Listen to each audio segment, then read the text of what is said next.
اور جن لوگوں نے صبر سے کام لیا ہوگا ہم انہیں ان کے بہترین کاموں کے مطابق ان کا اجر ضرور عطا کریں گے۔ اچھا، ہمارے معاشرے میں ایسے ہوتا ہے کہ اگر کسی پہ تکلیف آئی ہے، غم آیا، تو وہ دوسروں کو جا کے ڈھنڈورے پیٹے گا کہ ہاں میں نے اس وقت پہ صبر کیا، میرے پہ یہ تکلیف آئی اور میرے ساتھ ایسا ہو گیا۔ وہ اپنی چھوٹی تکلیف کو بھی بڑا کر کے بتائے گا۔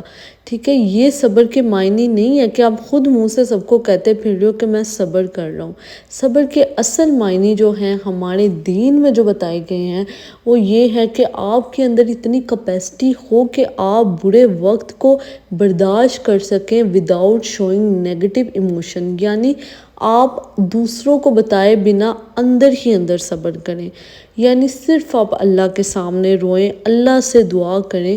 اصل صبر کے معنی یہی ہوتے ہیں کہ آپ دوسروں کے سامنے یہ کہہ رہے ہیں کہ اللہ کا شکر ہے، بس جو وقت میرے پہ آیا اللہ کا شکر ہے، بس آپ نے منہ پہ یہ الفاظ رکھنے ہیں۔ اصل صبر یہ ہوتا ہے کہ انسان برے وقت سے بھی گزر رہا ہو لیکن اس کی زبان سے اللہ کا شکر ہی ہمیشہ نکلے۔